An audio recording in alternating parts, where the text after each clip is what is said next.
Los relatos del gato. Cuando alguien muere se dice que su alma tarda cerca de 3 días en irse de este plano, y es por ello que en los velorios ocurren cosas muy extrañas, como en la historia que les voy a narrar. Antes de escuchar, asegúrate de estar suscrito y dejar tu manita arriba. Estás entrando al rincón de los relatos del gato, y estoy seguro que la curiosidad te llevará al miedo. El velorio del abuelo.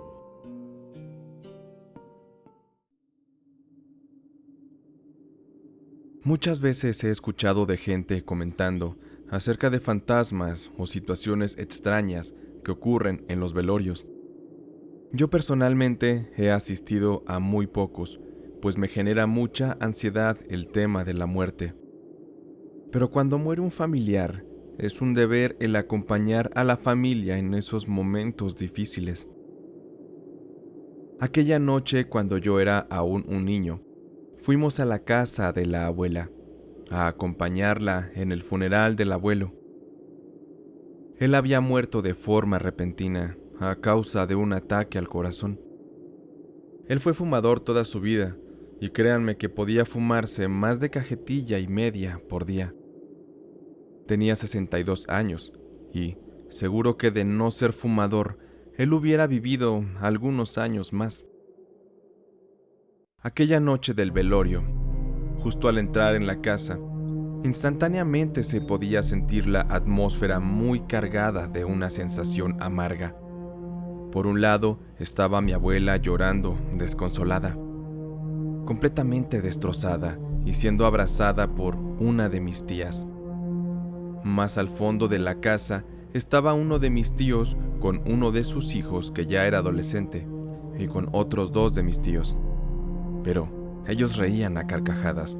Al parecer estaban contando chistes y hablando de cosas muy distintas a lo que esa noche había sido motivo de reunión de la familia, la muerte de nuestro abuelo.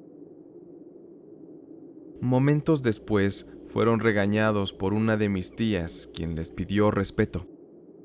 Así fue que se encaminaron hacia la sala a sentarse y a quedarse un rato en silencio, muy cerca del ataúd, donde se mostraba con la puerta de la caja abierta el cuerpo sin vida de aquel viejo que en vida había sido muy feliz y que ahora simplemente yacía muerto y con un aspecto de perturbadora tranquilidad. Esos ojos cerrados, arrugados, lo pálido de su cara y ese aroma tan penetrante a su perfume favorito combinado con flores y muerte son cosas que no se olvidan tan fácilmente. Es un aroma muy característico de esas situaciones que resulta muy incómodo percibir.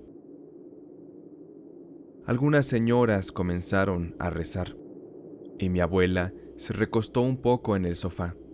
Ella había dormido muy poco esos últimos 2 días desde que el abuelo falleció. Mi madre le ayudó a acomodarse y volteó ella a verme para pedirme un favor. Gabriel, no seas malo, hijo. Sube al cuarto de tu abuelita para que me traigas una cobija, la verde de cuadritos, que es la favorita de tu abuela. Anda, por favor no tardes, que ya se está durmiendo y no queremos que pase frío. Asentí con la cabeza y respondí: sí, mamá, voy rápido, ya vuelvo. La habitación de mi abuela quedaba en el 2.º piso, y para llegar hasta esa habitación era necesario subir las oscuras escaleras y también recorrer un pasillo de unos 12 metros para, hasta el fondo dentro de aquel poco iluminado lugar, encontrar la habitación a la que debía subir. Pasé un trago de saliva nerviosamente y fui subiendo las escaleras, al tiempo que fui recordando que en esa casa nos habían asustado varias veces cuando nos quedábamos a dormir. A mi madre se le subía constantemente el muerto. Mi hermana y yo una vez escuchamos ruidos muy extraños dentro de la casa y también, en alguna ocasión, escuchamos el lamento de la Llorona andar por la calle. Ya había terminado de subir las escaleras. Fui caminando por aquel pasillo impregnado con el olor de los cirios y las flores. Sentía muchos nervios. No quería asustarme o sugestionarme, pero no me era posible. El haber visto el cadáver del abuelo era una imagen difícil de sacarse de la cabeza. Más porque tenía que entrar en la habitación donde él dormía. Seguro, ahí dentro encontraría fotos de él y vería la cama donde él se acostaba cuando estaba vivo. Pensar en todas esas cosas era algo abrumador para un niño de mi edad. Entré en la habitación empujando lentamente la puerta que rechinaba. Asomé la mirada en aquel espacio oscuro y metí la mano, tocando la pared ansiosamente en busca del interruptor que me permitiera encender la luz. Fue difícil hacerlo, pero logré encenderla. Ya dentro de la habitación, me puse a buscar la cobija verde, sintiéndome un poco más tranquilo, pero mi atención fue raptada por unos aullidos de los perros. Todos los perros de la cuadra comenzaron a ladrar, y solo me quedé paralizado de miedo. Sabía que si regresaba con mi madre sin la cobija, eso me costaría un regaño. Pero por otra parte, ya no quería estar en la habitación, quería salir corriendo. Me puse muy nervioso y lleno de miedo. Me temblaban las manos. Yo solo quería salir corriendo de ahí, pero sabía que hacer eso me haría quedar como un cobarde frente a mi padre, mis tíos y mis primos. Así que debía mostrar fortaleza. Finalmente encontré la cobija y me di la media vuelta, y así me dirigí a la puerta para salir de aquella habitación. Pero antes de llegar a esta, vi la silueta de un hombre que pasó caminando por el pasillo. Aquello me heló la sangre, sentí un aire extraño. No se distinguía muy bien qué era, solo una forma muy oscura. Aquello fue extremadamente rápido. Cuando aquella sombra salió de mi vista, sentí un susurro en mi oído que decía mi nombre. Gabriel. Y ante eso, perdí el control y salí corriendo por el pasillo. Bajé rápidamente las escaleras. Estaba yo muy agitado y de verme llegar todos de esa manera, fue imposible que no se me quedaran viendo. Mi madre se acercó a mí apresuradamente y con la cara de molestia me arrebató la cobija. Se la colocó a la abuela, que ya dormía plácidamente en el sofá, y regresó conmigo para decirme: «Compórtate, Gabriel, ten un poco de respeto. Anda y ve a la cocina y dile a tu padre que salga a comprar más café y más pan para todos». Yo quería explicarle lo que había visto, pero no me dejó ni siquiera empezar a hablar. Me dirigí a la cocina mientras seguía escuchando cómo los perros seguían aullando. La temperatura había bajado considerablemente. Era normal, en cierta forma, porque era invierno, pero estoy seguro que era un ambiente más cálido antes de que subiera por la cobija instantes atrás. Acompañé a mi padre a comprar las cosas y regresamos. Una hora después, todos estaban en silencio, comiendo y bebiendo. Se escuchaba su masticar y su sorber de las tazas del café. Ahora había un extraño aroma a flores, café y muerte. Mi mirada se perdió en la luz de uno de los cirios, pero regresó y se redirigió hacia la abuela, quien se fue despertando. Pero era extraño, porque mientras despertaba, ella lanzaba unos manoteos y unos quejidos, hasta que por fin se despertó lanzando un agudo y lamentoso llanto. La abuela no paraba de decir algo que a todos nos hizo pensar que la abuela no estaba bien. «Aquí está entre nosotros, sí, aquí está. Él vino para avisarme que pronto me iré con él. Lo he soñado caminando aquí, por los pasillos de la casa. Él ha venido hasta aquí conmigo a decírmelo». Escuchar eso de inmediato me hizo pensar que la abuela no estaba alucinando, porque yo acababa de ver algo muy extraño allá arriba en el pasillo, y estoy seguro que era el abuelo, que todavía no se iba del todo hacia el más allá.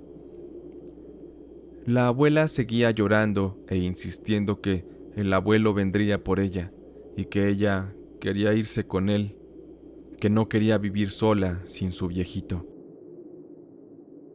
Mi madre decidió llevarla a su habitación y darle su medicamento para que mejor descansara.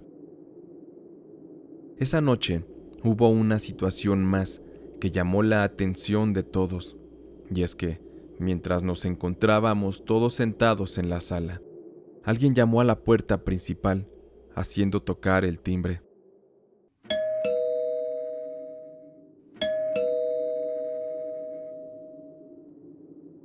Cuando uno de mis tíos fue a la puerta para abrir, no había nadie ahí. Todos pensábamos que alguien más se uniría al funeral, pero también era extraño. ¿Quién tocaría la puerta a las 2 de la mañana? No se le dio mucha importancia, pero yo sabía que algo raro estaba pasando.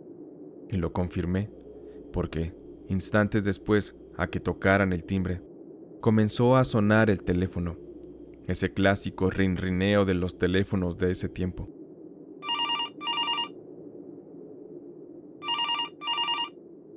Pero cuando contestaron, tampoco había nadie al otro lado del parlante. La noche transcurrió y yo me quedé dormido en una colchoneta. Al amanecer seguía la velación y al mediodía el cuerpo de mi abuelo sería sepultado. Muchas lágrimas y tristeza hacían parte en los presentes. La abuela estaba muy mal, estaba muy triste y sobre todo insistía que el abuelo había venido a darle el aviso de su muerte. Mis tíos solo le decían que tratara de descansar y que no se sugestionara y que dejara de pensar en eso. Cuando el entierro terminó, todos volvieron a sus casas y aparentemente las cosas regresaron a la normalidad, pero nada de eso ocurrió. Mi abuela seguía afirmando que el abuelo se aparecía en la casa y que le hablaba diciéndole que estarían juntos muy pronto. Esto preocupaba a mis tíos y a mis padres también, quienes no sabían cómo reaccionar ante esto. Pensaban que era normal por la situación que se estaba viviendo. Al tercer día después de la muerte del abuelo, alguien llamó a la casa para avisarnos que algo muy triste acababa de ocurrir nuevamente. Ahora, la abuela había fallecido también. Mientras se bañaba, resbaló y se golpeó la cabeza muy fuerte. Uno de mis tíos encontró su cuerpo tirado en el suelo y un charco de sangre alrededor de ella. Pese a que fue llevada al hospital, ella murió en el camino. Tristemente, después de pocos días de que ocurrió el funeral del abuelo, ahora estábamos velando a la abuela. Estoy seguro de que nuestro feliz viejito sí vino por ella. Aquella visión era completamente real, y por ende, también aquello que yo vi en la habitación. Aunque yo conté lo que vi a la familia hasta mucho tiempo después, siempre nos quedó esa extraña sensación de cómo la abuela predijo su muerte. Finalmente, los abuelos siempre fueron muy unidos, y suele ser común que cuando las parejas se aman mucho, y cuando uno de ellos muere, seguramente el otro se irá a seguirle muy pronto los pasos hasta el más allá.